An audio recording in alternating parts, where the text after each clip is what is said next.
Esportes. Gostaria que você avaliasse essa vitória da maneira que foi, né, esse 1-0 com o Vila, criando oportunidades mais uma vez. Me pareceu que o time da Chapecoense é um pouco mais pesado que o do Botafogo, né, e marca mais. E queria também que você falasse sobre a dificuldade que foi para os dois, mas normalmente só se usa a questão de dificuldade quando você perde o jogo, aí fica parecendo justificativa ou desculpa. Então gostaria que você falasse da dificuldade por conta da chuva, que foi muito grande hoje à tarde, né? O campo ficou pesado, mesmo assim ficou com algumas poças. O quanto isso também dificultou o seu trabalho e o trabalho do seu time. Parabéns pela vitória. Boa noite. Obrigado, boa noite. Na verdade foi uma grande vitória, principalmente pelo adversário que a gente enfrentou. O Chapecoense veio numa fase boa, né? Vinha de 2 vitórias, uma fora de casa e uma dentro lá de Chapecó. Então a gente sabia que o jogo seria duro. Um sistema que pode parecer parecido, porque eles jogavam com linha de 5, mas um time mais agressivo que o Botafogo. Ele não fazia uma linha de 4 no meio, então ele fazia um 5-3-2 que nos dificultou o jogo por dentro. Mas assim, avaliou de uma forma muito positiva. Acho que o Vila, até pelos números que me passaram ali, com mais posse de bola, a gente teve acho que 20 finalizações contra 9, claro que não todas no gol, né, mas teve mais volume. Controle quase que total da partida. A gente foi assustado em algumas transições. Quando a gente errou, teve aquele lance do Thiago no início do jogo, que ele tentou um passe por dentro. Mas estou muito satisfeito com o desempenho da equipe. Cada vez mais os jogadores vão... A gente tem o nosso DNA de um time sólido defensivamente, eu não abro mão disso, né? A gente conseguiu mais uma vez passar um jogo sem sofrer gols e cada vez mais o nosso volume ofensivo vai melhorando, porque a gente também tem tempo de treinar. A gente teve essa semana alguns dias, claro que vai ter momentos na Série B que a gente não vai ter, por isso que cada vez a gente tem que buscar cada vez mais a evolução. Mas saiu muito satisfeito, hoje muito satisfeito também com os atletas que entraram na partida, entraram muito bem. Paiva, Dodô, Juan, eles elevaram ali o nível em termos de pressão na bola, de velocidade. Quem foi o outro jogador que entrou? O João Vieira entrou muito bem. O João é um titular da equipe que momentaneamente não está jogando, desligou aqui. Não. E aí o João Vieira hoje também entrou bem, mas é um jogador que tem um nível de atuação muito alto. O Igor entrou no final da partida, mas é sempre muito importante os atletas que entram, então todos estão de parabéns. Em relação ao campo, cara, choveu muito, é um gramado novo. A gente comenta muito que daqui, 2, 3 semanas esse gramado vai estar de excelência, mas hoje realmente não vou dizer que atrapalhou, mas poderia ser um espetáculo melhor. E eu considero que atrapalhou mais a nossa equipe, porque a nossa equipe tentou jogar mais, mas claro que a Chapecoense também deve ter ficado incomodada, mas o importante foram os 3 pontos. Boa noite, Lacerda. Lacerda, boa noite. Baronil. Boa noite, Baronil. Foram 4 jogos em Goiânia, 12 pontos em disputa. O Vila ganhou 10. Esta era a meta ou ficou faltando 2 pontos para a meta? Assim, é um campeonato muito equilibrado, né? Um campeonato difícil. Claro que eu não queria aquela derrota para o Curitiba. Eu ainda falo até hoje sobre isso com os atletas. Eu credencio muito ao que aquela semana, né, que a gente teve depois de um título, que os jogadores mereceram comemorar muito. Mas assim, a gente gosta do trabalho. E naquela semana a gente ficou 2 dias sem treinar porque eles mereciam uma folga de 2 dias. Mas nos dias de hoje, 2 dias é muito tempo.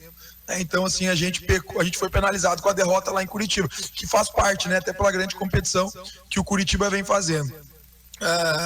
A pontuação ela está de bom tamanho, não gosto de ficar lamentando, acho que a gente tem que confirmar as vitórias dentro de casa, como a gente vem confirmando, mas se a gente quer o grande objetivo lá no final da competição, porque é muito legal ver a tabela e momentaneamente o Vila ser o líder, né? Isso é muito legal, isso valoriza o trabalho de todos aqui dentro do Vila, né? Da comissão, dos atletas, da diretoria, da torcida. É muito legal ver o Vila, mas assim, a gente sabe que o campeonato é muito longo. Então assim, se a gente quer almejar lá no final essa busca pelo acesso, a gente tem que manter o que a gente está fazendo aqui, que é vencer dentro de casa, né? Dentro do nosso estádio, e a gente precisa buscar pontos fora de casa. Agora foi muito importante aquele ponto no Clássico, e agora depois que tiver esse jogo da Copa do Brasil, nós vamos ter 2 partidas duríssimas fora contra Atlético e Remo. A gente tem os nossos objetivos que a gente trata internamente e a gente vai precisar trazer ponto fora de casa. E quando eu falo ponto fora de casa, não é ir jogar por empate. O Vila hoje tem time, o Vila hoje tem grupo, mostra, quando os atletas entraram hoje muito bem, mostra que o Vila tem que ir fora de casa e buscar as vitórias também. Boa noite, Lacerda, Igor Santiago, das Feras do Esporte. Lacerda, ano passado o Vila Nova bateu na trave mais uma vez, buscando o acesso à Série A, e ficou muito claro que foi por conta do desempenho fora de casa. Você mesmo falou da importância. Como ser mais competitivo jogando fora de casa? Porque dentro de casa tem toda a atmosfera, o seu torcedor. Como ser mais competitivo jogando longe de Goiânia? Isso é o que a gente mais conversa com os atletas, né? Buscar o equilíbrio, a gente tenta criar cenários no dia a dia, no treinamento, e entender que muitas vezes tu vai jogar aí fora e tu tem que jogar como tu tá jogando dentro de casa. Volto a dizer, né? Dentro dessa competição, o jogo contra o Curitiba foi um pouco fora da curva, nossa equipe teve muito abaixo mesmo, mas assim, o clássico a gente jogou fora de casa e foi muito bem. Claro que o empate, a gente queria a vitória, mas o empate de certa forma foi importante. Dar confiança para os atletas, não mudar a maneira de jogar, não é porque tá jogando fora de casa que tu tem que jogar de uma forma mais reativa. Eu falei que aquele jogo lá contra o Curitiba não era a minha ideia quando eu utilizei o Todinho por dentro, mas infelizmente não tivemos um bom jogo. O que eu vou tentar buscar nesses 2 jogos que a gente vai ter fora de casa é exatamente isso, a gente ir para vencer os jogos. Com todo respeito ao Atlético, com todo respeito ao Remo, mas a gente tem que ir lá fora buscar pontos, mas pensando na vitória. Consequentemente, se tudo começa a ficar ruim durante a partida, um empate é de bom tamanho, sim. Mas primeiramente botar na cabeça dos atletas, e eles sabem disso, que a gente tem que buscar vitórias fora de casa também. Lacerda, boa noite. Boa noite. 25 jogos, 13 vitórias, 9 empates e apenas 3 derrotas. 64% de aproveitamento é o seu aproveitamento, 64%, seu aproveitamento comandando o Vila Nova. É um aproveitamento que você imaginava chegando a essa altura do ano, da temporada, comandando o Vila? E a que se deve, na sua visão, esse aproveitamento seu comandando a equipe colorada? Bom, claro que a gente sempre espera, né? A gente sabe da dificuldade que é, mas quando a gente assume um clube, a gente sempre tem o objetivo de ter um maior aproveitamento, de ter as vitórias, de ter as conquistas. Então, assim, a gente espera ter esse rendimento, mas geralmente é muito difícil. Eu acho que 64%, né? Eu sou um cara que às vezes eu tento nem ficar pensando muito nisso, porque senão tu começa a botar coisa na cabeça, mas é legal saber que o nosso aproveitamento é muito bom. E quando eu falo nosso, porque é nosso, né? Não é do Lacerda. Porque eu não faço nada sozinho. Claro que eu sou o comandante do processo, é eu que vou para a beira do campo, é eu que tenho que vir aqui falar com vocês, com todo prazer, mas é um trabalho em conjunto, né? Eu não faço nada sozinho. Começa pela diretoria, daí vem para o departamento de futebol, lá pela Larcom, pelo Yuri, pelo Wagner, aí chega na comissão técnica. O treinador não conquista nada sozinho. Então, assim, eu sou muito feliz que eu também sou respaldado para fazer esse trabalho, né? Além da diretoria, eu tenho a comissão técnica que me respalda, que me ajuda muito, né? Então, assim, mas claro que eu fico feliz, claro que eu quero aumentar esses números, né? São poucas derrotas, um aproveitamento, se a gente for fazer um levantamento dos treinadores, eu fico feliz, uma coisa que não falou, mas eu fico muito feliz com os gols não tomados, né? Vou falar de novo do sistema defensivo, que é uma coisa que eu priorizo muito, e fico muito feliz quando a gente enfrenta uma equipe com qualidade, como é a Chapecoense, que teve volume no segundo tempo, e o Raus, eu não me lembro, mas eu acho que ele não fez nenhuma defesa de novo. Não quero dizer que o Raus não, mas assim, não teve nenhum grande chute, assim, que ele fez uma grande defesa. No primeiro teve, mas no segundo, assim, quando eles tiveram volume, isso mostra o quê? É o trabalho do Lacerda, é o trabalho da comissão, sim.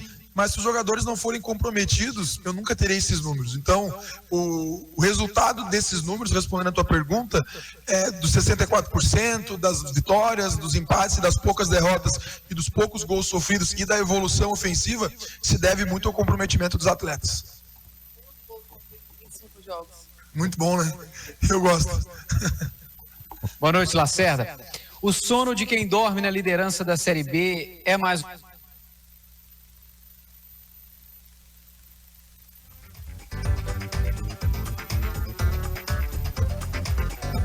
Mas isso eu acho muito bom pelo clube, né? Por tudo que o clube vem fazendo de evolução estrutural, de tudo que o clube, da mudança que o Vila teve, né? Não vou dizer precisamente, mas desde que essa atual diretoria entrou, isso é prazeroso, né? Dá essa alegria para o torcedor também. Mas nós aqui dentro é muito pé no chão, o campeonato é muito longo. A liderança hoje, ela é fruto do trabalho dos atletas, fruto do trabalho deles, né? Do comprometimento que eles têm. Mas assim, é bom ver na liderança, mas assim, o campeonato é muito longo.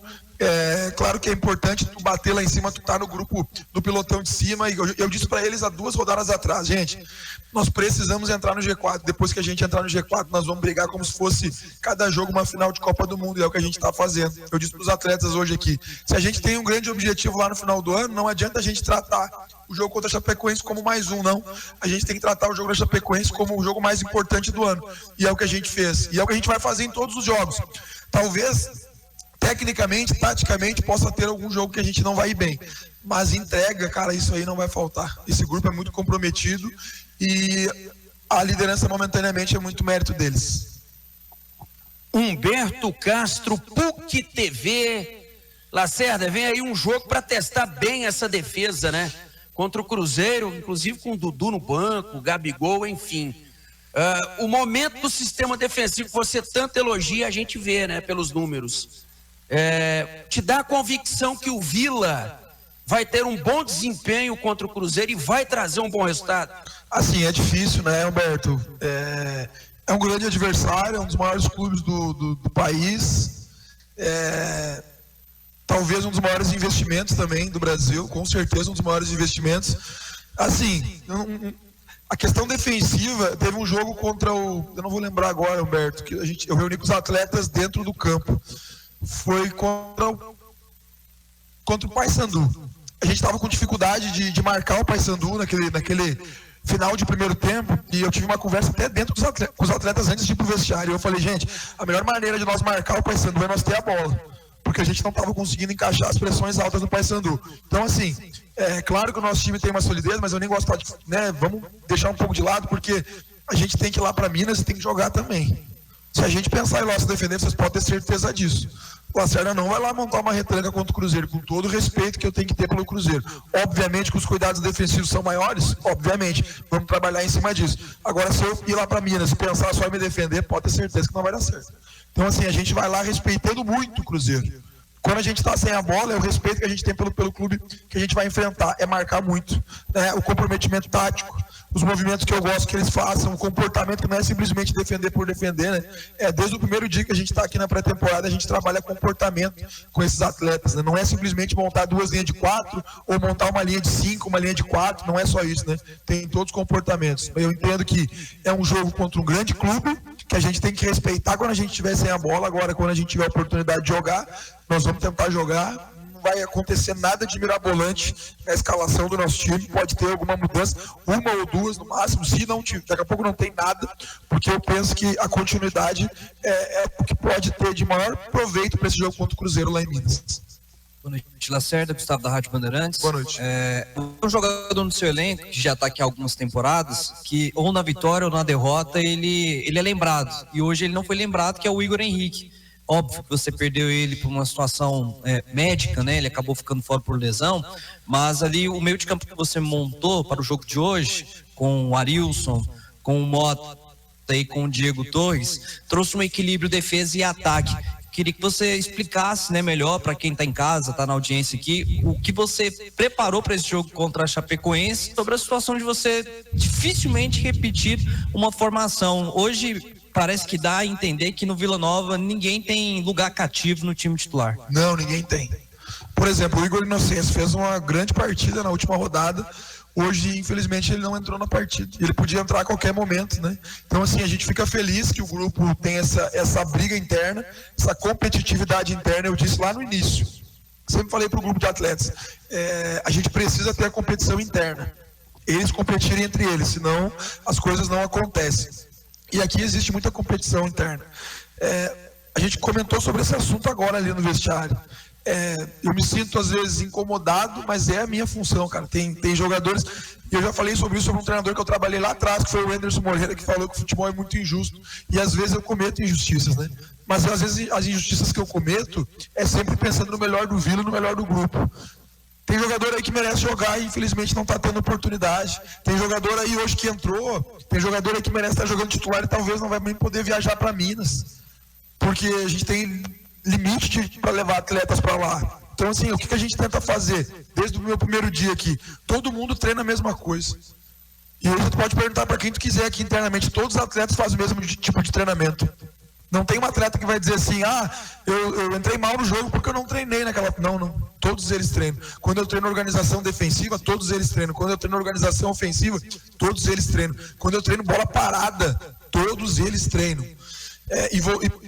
Falando do início da pergunta sobre o Diego Torres e o Igor Henrique, são os dois jogadores com características diferentes, né? O Igor, eu entendo que é um cara que ele pode jogar em todas as funções do meio. O Igor pode jogar de primeiro, pode jogar de segundo, pode jogar de meia. O Igor pode jogar até de falso 9, já jogou aqui no Vila, né? De falso 9. O Torres não, é um meia mais central e que esse ano, muitas vezes, eu coloquei o Torres em outra posição. Nunca jogou quase como meia central, jogou poucos jogos como meia central, porque eu oportunizei mais o Igor Henrique como meia central, em alguns momentos já é o Mota, e eu comecei a rodar muito o Torres pelo lado, o Torres como segundo, mas hoje, assim, achei que o meio-campo teve um equilíbrio muito grande. No início, o Torres não estava conseguindo cair dos lados para dar o suporte para o Elias e para o Todinho, e a gente fez um ajuste ali por volta dos 25 minutos do primeiro tempo, e aí melhorou muito a dinâmica. O Jean Mota é um cara muito versátil, né? E o Arilson, eles não são jogadores que ficam estáticos dentro do jogo, eles trocam muito de posição, eles dão muita linha de passe. Achei que ficou um meio-campo bem interessante, fico feliz pela atuação deles, né? Não sei se eu vou ter o retorno do Igor Henrique, mas se tiver é bom que eu ganho mais uma opção, né? É uma definição que eu tenho que ter. Aí tu tocou no assunto do Diego Torres, mas eu fico muito feliz que o Dodô também entrou bem na partida, então eu tenho 3 meias, né? 3 meias de muita qualidade. Quem ganha com isso é o Vila e eu tenho que quebrar a cabeça, né? Alguém comentou aqui alguém falou do sono, né? Cara, o treinador não tem sono, porque eu já tenho que pensar na convocação do jogo do Cruzeiro para levar lá para Minas, e como eu falei, vai ter que ficar jogadores aqui que são importantes, vão ter que ficar, mas que bom que está dando certo, que bom que a gente está vencendo os jogos, e a gente tem que manter essa sequência, porque assim, o campeonato é muito longo, e a recém foi a quinta rodada. Boa noite, Rafael. Boa noite. Boa noite. Eu queria te perguntar sobre um jogador específico. Tá saindo o som aí? Tá tranquilo. Queria te perguntar sobre um jogador específico que no começo da temporada talvez não caiu tanto assim nas graças da torcida, né? Que é justamente o Labandeira. Teve algumas oportunidades, parece que estava com certa dificuldade para poder ter uma sequência, para ter bons jogos, e de repente na Série B ele parece ser aquele atleta que a gente viu jogar no CRB, que viu jogar no Sport, já marcando 2 gols dentro da competição. Queria que você falasse um pouquinho dele, como é que foi esse processo de adaptação, e se você teve algum tipo de conversa com ele também a respeito disso. Nenhuma conversa.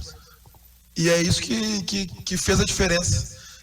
Eu respondi na última coletiva também, me perguntaram sobre o Labandeira, eu vou ter que dar a mesma resposta, tá? O nível de profissional que ele é. O Vila contratou um jogador extremamente profissional, muito comprometido. Nós internamente, né, Malarcon? A gente tinha certeza, sei lá, de 10 pessoas, né, Malarcon? Talvez 8, né? Nós cravávamos que o Labandeira ia dar o retorno na Série B. Porque é um jogador que foi muito bem no Sport, foi muito bem no CRB, ele foi campeão no CRB, ele foi campeão no Sport, ele foi campeão no Nacional do Uruguai. A gente sabia que ele ia dar retorno. Às vezes, mesmo com o jogador estrangeiro, porque eu tô tendo a oportunidade de trabalhar com estrangeiro. Trabalhei no Amazonas, estou trabalhando aqui com 2, né? Torres e Labandeira, né? E o Eric Davis. Mesmo que eles já estão no Brasil, a adaptação, mas ele já está há 3 anos. Não, mas é diferente, cara. É diferente o idioma, os costumes, né? Então, assim, o Labandeira, ele foi muito profissional. A gente não teve nenhuma conversa. E aí mostra o nível de profissional. Ele só abaixava a cabeça e trabalhava. Acho que ele ficou até fora de lista aí, se eu não me engano, no estadual. Deve ter ficado, né, fora de alguma lista. Nunca veio falar comigo, mas não estou dizendo que... Porque os atletas, às vezes, eles vêm conversar comigo e eu converso numa boa. Eu sempre falo para eles, cara, a porta da minha sala está aberta. Tanto aqui no Oba quanto lá no CT. Alguns atletas me procuram para entender, eu explico, eu mostro em vídeos, e não estão errado. Só que o Labandeira, ele nunca veio perguntar por que ele não jogou. Ele simplesmente baixava a cabeça, trabalhava.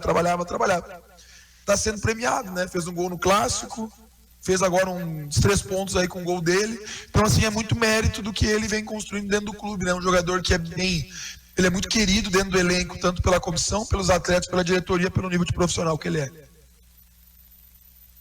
Boa noite. Boa noite, Lacerda, tudo bom? Marina Veiga, da Fenomenal. Um ponto de atenção no jogo de hoje foi a arbitragem.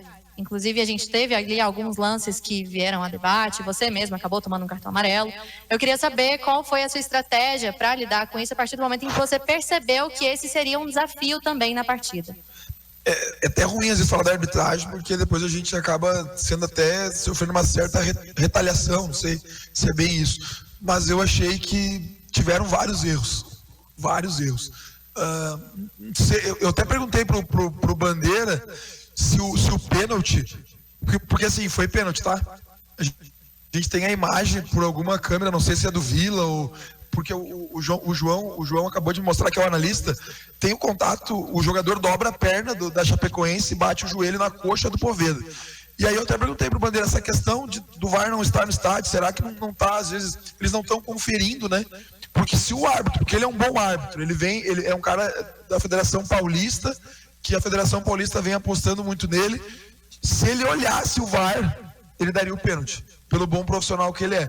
Então, assim, daí o Vila acaba muito prejudicado, porque o pênalti acontece, porque tem a câmera de trás do gol que mostra isso. Mas, assim, eu não vou aqui ficar falando da arbitragem. Eu acho que ela, em alguns momentos, ela poderia ter marcado algumas faltas que não marcou. O pênalti mudaria completamente o jogo. Mas é o normal, assim, a gente tem que se acostumar às vezes. Eu falo para os atletas, cara, a gente tem que estar preparado para tudo. Tem que estar preparado para o dia que a gente não vai estar bem, tem que estar preparado para o adversário estar melhor que a gente e tem que estar preparado quando a arbitragem não está tão bem, né? Porque ele também é ser humano, ele pode errar, assim como eu erro, o árbitro também erra. Então a gente entende que ele poderia ter feito uma partida melhor, mas faz parte do processo. Fechou, gente? Obrigado, viu?